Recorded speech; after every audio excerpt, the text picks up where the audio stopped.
Hello, my dear students. Myself, M.S. Patil, and we were looking for the lesson Voyaging Towards Excellence, written by Achyut Godbole, the Indian writer. The present lesson is an autobiographical sketch, and we saw that the writer had developed an inferiority complex.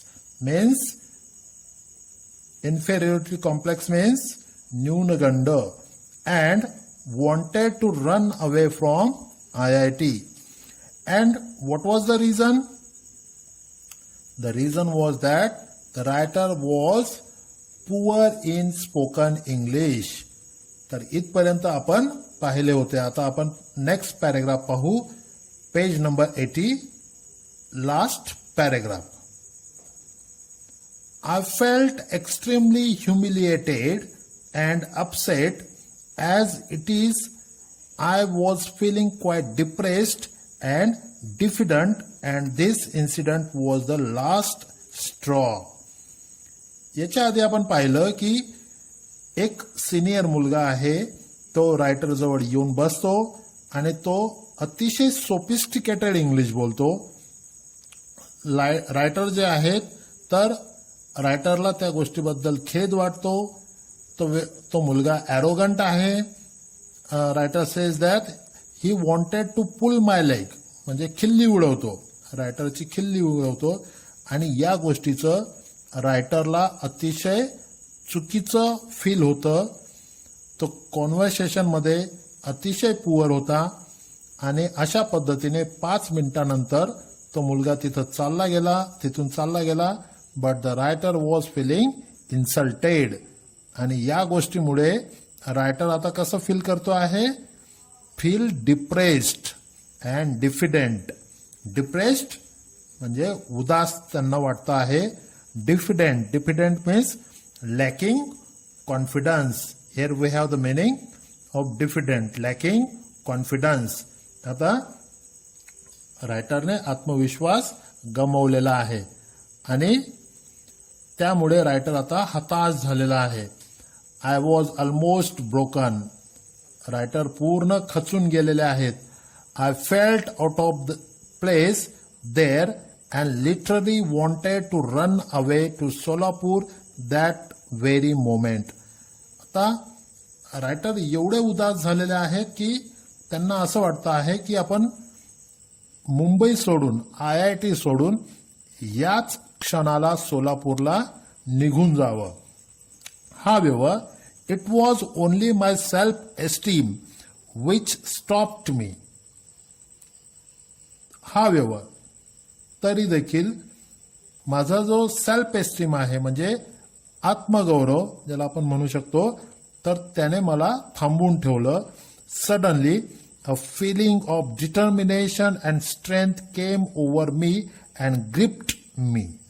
आणि अचानक माझ्या मनामध्ये काय निर्माण झालं? Feeling of determination, एक निर्धार तयार झाला. अँड स्ट्रेंथ केम ओव्हर मी, आणि एक वेगळ्याच प्रकारची ताकद माझ्यामध्ये आली. आणि त्या दोघही गोष्टींनी, म्हणजे डिटर्मिनेशन आणि स्ट्रेंथ, या दोघही गोष्टींनी मला धरून ठेवलं. Despite hailing from Solapur, if I could be a rank holder in the school, college and IIT with many awards in mathematics, there must be something right with me. जरी मी सोलापूर सारख्या शहरातून असेल तरी देखील माझ्यामध्ये काहीतरी विशेष आहे. का? Because I was the rank holder in school, in college and in IIT. Me rank holder होतो स्कूलमध्ये, कॉलेजमध्ये, IIT मध्ये. And I got many awards in mathematics. मला पुष्कळसे असे अवॉर्ड्स देखील मॅथमॅटिक्समध्ये मिळालेले होते. आणि म्हणूनच माझ्यामध्ये काहीतरी विशेष आहे याची मला जाणीव होती. Why should I give up? मग मी नेमकं का पळून जावं बरं? हा प्रश्न माझ्या मनामध्ये पडला. And that too for a silly and small thing like English. The writer is asking a question to himself. Writer स्वतःला प्रश्न विचारतायत की मी कोणत्या कारणासाठी पडून जावं असं मला वाटतं आहे? For a silly and small thing like English.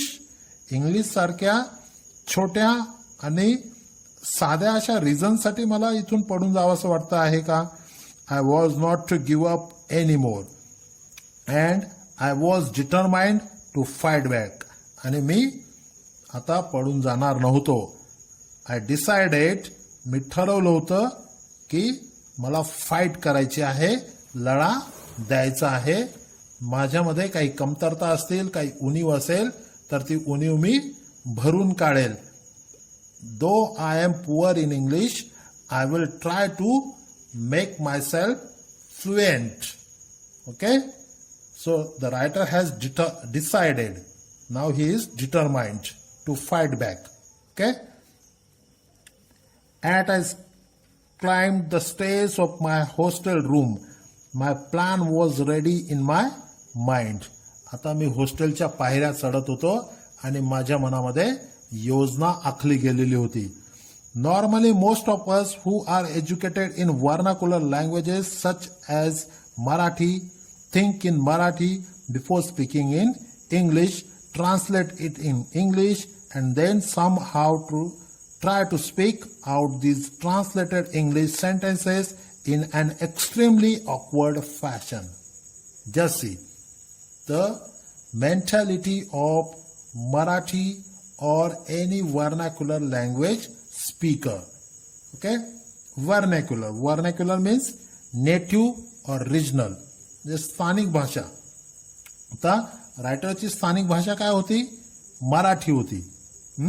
आणि म्हणून ते विचार देखील मराठीमध्ये करायचे. इंग्लिश बोलण्यापूर्वी ते विचार मराठीतून करायचे आणि मग ते इंग्लिशमध्ये ट्रान्सलेट करायचे आणि मग त्यानंतर ते ट्रान्सलेट केलेलं इंग्लिश जे आहे तर ते सेंटेन्समध्ये अतिशय ऑकवर्ड फॅशनमध्ये ते बोलण्याचा प्रयत्न करायचे. Okay, I had decided that I would do nothing of this sort. मी ठरवलं की याच्या पुढे मी या पद्धतीने कुठलीही गोष्ट करणार नाही. म्हणजे मी या पद्धतीने इंग्लिश बोलण्याचा प्रयत्न करणार नाही. I wanted to achieve excellence.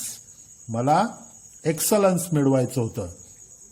This earth to excel in anything that you try to do has been with me since the childhood. Just see, this is the speciality or quality of Achyut Godbole from childhood. He says that he had the urge. Urge means powerful feeling. For what? To excel in anything. कोणत्याही गोष्टीमध्ये उत्कृष्टता, excellence आणण्यासाठी त्यांच्यामध्ये powerful feeling निर्माण व्हायची. Okay, आणि हे त्यांच्यामध्ये लहानपणापासूनच हा गुण त्यांच्यामध्ये होता. Whether I would succeed in this or not, I always set my aims high. कदाचित मी याच्यामध्ये यशस्वी असेल किंवा नसेल, परंतु माझा जो उद्देश असेल, माझा जो हेतू असेल तर तो निश्चितच उंच असला पाहिजे असं त्यांना नेहमी वाटत असे. In this case too I wanted to speak excellent, elegant and fluent English. आणि या बाबतीत देखील मी ठरवलं होतं की I wanted to speak excellent. मला इंग्लिश कशी बोलायची आहे? उत्कृष्ट बोलायची आहे, फ्लुएंट बोलायची आहे, एलिगंट बोलायची आहे. ओके, या पद्धतीने त्यांनी आता निर्धार केलेला आहे, मनाशी ठरवलेला आहे. The first thing I did was to start reading English newspapers and English novels. आता सर्वात आधी मी कोणती गोष्ट केली? सर्वात आधी मी इंग्लिश रीडिंगला सुरुवात केली. मग त्याच्यामध्ये मी काय केलं? न्यूजपेपर, इंग्लिश न्यूजपेपर्स वाचायला सुरुवात केली. इंग्लिश नॉवेल्स, ज्या इंग्रजी कादंबऱ्या आहेत तर त्या वाचायला मी सुरुवात केल्या. आणि I studied etymology and phonetics and studied the roots of the words and how to pronounce them. Just see, the writer has started his devotion or his devoted work, okay, in something different manner. I studied etymology. Etymology means the study of origin of words, त्याला मराठीमध्ये आपण म्हणू शकतो व्युत्पत्तीशास्त्र. म्हणजे शब्दांची उत्पत्ती कशी झालेली आहे त्याचं शास्त्र म्हणजे etymology. And phonetics, phonetics means उच्चारशास्त्र. How to pronounce the words properly, त्याला आपण उच्चारशास्त्र म्हणू शकतो. एखादा शब्द कसा उच्चारावा याच्याविषयी असलेलं शास्त्र म्हणजे फोनेटिक्स. याचा देखील त्यांनी अभ्यास केला. As well as the roots of the words and how to pronounce them. आणि शब्दांची निर्मिती कशी झाली तर तो देखील अभ्यास त्यांनी केला आणि त्यांचा उच्चार कसा करावा याचा देखील त्यांनी अभ्यास केला. I used to stand in front of the mirror and practice speaking, realizing my mistakes and correcting them myself all the time and improvising day by day. तर आता मी हा जो अभ्यास आहे तर तो सुरू केलेला आहे आणि याची प्रॅक्टिस मी कसं करतो आहे, मी आरशासमोर उभा राहतो आणि बोलण्याची प्रॅक्टिस करतो, इंग्लिशमध्ये बोलण्याची प्रॅक्टिस करतो आणि त्याच्यातून माझ्या ज्या मिस्टेक्स आहेत, काय चुका असतील तर त्या मी करेक्ट करण्याचा प्रयत्न करतो. And improvising day by day. आणि दिवसोदिवस मी माझ्या उच्चारांमध्ये, माझ्या बोलण्याच्या पद्धतींमध्ये सुधार मला दिसून आला.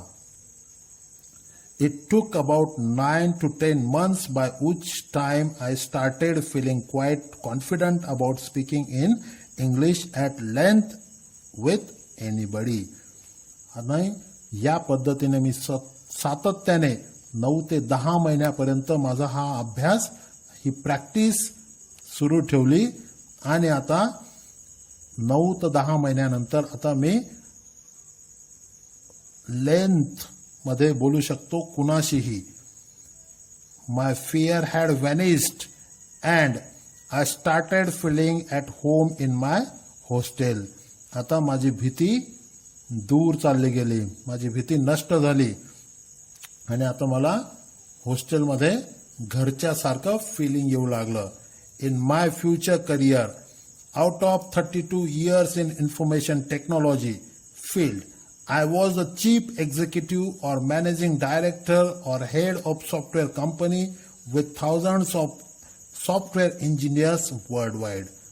माझ्या 32 वर्षाच्या कारकिर्दीमध्ये म्हणजे इन्फॉर्मेशन टेक्नॉलॉजीच्या फील्डमध्ये मी काय होतो, चीफ एक्झिक्युटिव्ह होतो, मॅनेजिंग डायरेक्टर होतो आणि बऱ्याचशा सॉफ्टवेअर कंपनीचा हेड होतो. आणि माझ्या हाताखाली किती का लोक होते, thousands of software engineers world wide. जगभरामध्ये हजारो सॉफ्टवेअर इंजिनियर्स माझ्या हाताखाली कामाला होते. During that period I had to give several presentations और negotiate many contracts with the CEOs, directors और VPs in the US, UK or Australia. Just see. आणि माझ्या या कारकिर्दीमध्ये 32 वर्षांच्या या सेवेमध्ये, प्रदीर्घ अशा सेवेमध्ये मी काय काय केलेलं आहे, सेव्हरल प्रेझेंटेशन्स दिलेले आहेत. त्याच्यानंतर निगोशिएट मेनी कॉन्ट्रॅक्ट्स. निगोशिएट म्हणजे बाजू मांडणे. तर बऱ्याचशा कॉन्ट्रॅक्टची बाजू मी मांडलेली आहे. कोणासमोर, CEO समोर, डायरेक्टर्स समोर, VP समोर, आणि ते देखील US मध्ये आणि UK मध्ये आणि ऑस्ट्रेलियामध्ये. हा कॉन्फिडन्स कशामुळे आला तर it is only because of the time, the hard work he has taken at the time of when he was in IIT. I was absolutely at is at that time. आणि एवढं सर्व करत असताना मी कसं होतो, मी हे सर्व सहजतेने करत होतो. ॲट इज म्हणजे सहजतेने हे सर्व करत होतो. It is only due to the efforts at IIT that I could sign contracts worth millions of dollars worldwide and also run large global software companies.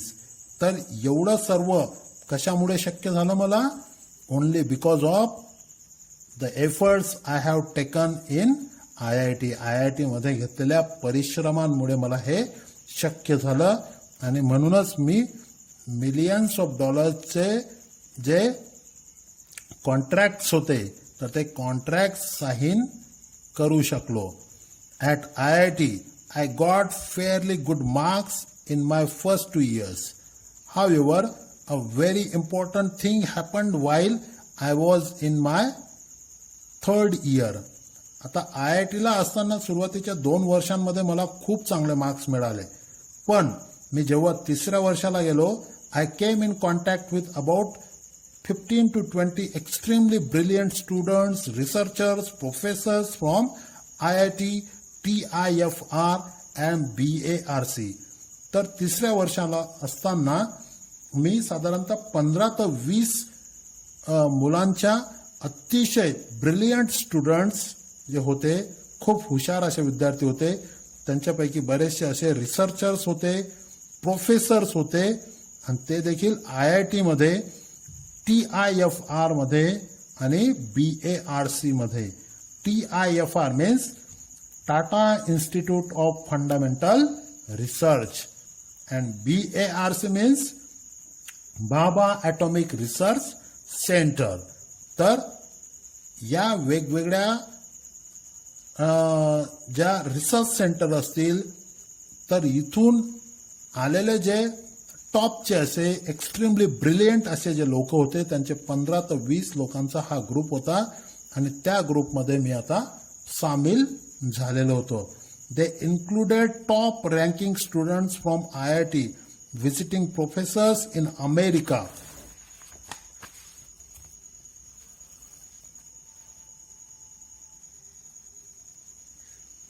universities and very renowned mathematicians in the world and so on.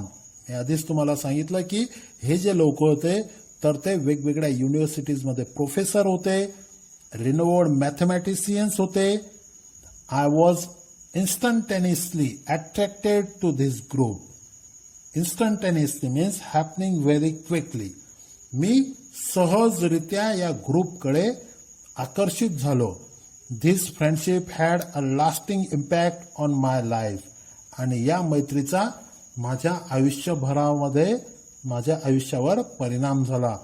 Until that time I used to consider myself somewhat intelligent. तोपर्यंत मी स्वतःला काय समजत होतो? खूप हुशार समजत होतो. However, after I met my friends in our group, I came to know what real brilliance meant and I realized where I stood. आणि जेव्हा मी त्या ग्रुपला जॉईन झालो, त्या लोकांशी माझा संपर्क आला, त्यांच्याशी चर्चा झाल्या, तेव्हा मला समजलं की माझ्यापेक्षा खूप खूप हुशार लोक अजून या देशामध्ये आहेत, या जगामध्ये आहेत आणि हुशारी काय असते तेव्हा मला ती समजली. I was actually also very lucky that I came in contact with great people on the global scale early in my life. आणि मी अजून एका गोष्टीबाबत लकी आहे की माझ्या आयुष्याच्या सुरुवातीच्या स्टेजमध्येच मला एवढे सर्व जगभरातले प्रसिद्ध लोक जे आहेत, हुशार लोक आहेत, यांच्या संपर्कात मी आलो होतो.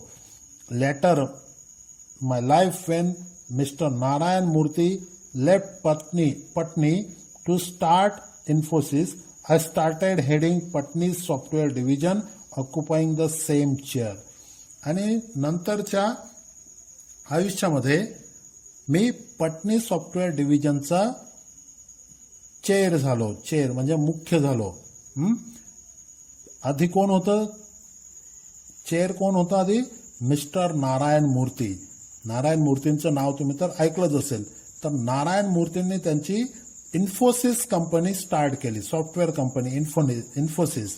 आणि त्यावेळेस त्यांच्या त्या जागेवर, त्यांच्या त्या पदावर मला संधी मिळाली पटनी सॉफ्टवेअर कंपनी चालवण्याची. My head office was in Cambridge, Massachusetts, USA, very near Boston. आणि माझं हेड ऑफिस कुठं होतं? कॅम्ब्रिजमध्ये होतं, USA ला, जे बोस्टन पासून अतिशय जवळ होतं. It was in fact the adjacent building to MIT in America. आणि MIT जे आहे तर MIT ला लागूनच ती माझं हेड ऑफिस होतं. I had to visit the US every few months. In those days I use to visit MIT during lunch time to meet my friends. आणि मी MITला माझ्या मित्रांना भेटण्यासाठी नेहमी जात असे, कारण USला जाण्याचा नेहमी मला संधी मिळत असे. महिन्या 2 महिन्यांनी मी USला जात असे आणि USला गेल्यानंतर मी लंच टाइममध्ये MITला निश्चितच माझ्या मित्रांना भेटण्यासाठी मी जात असे.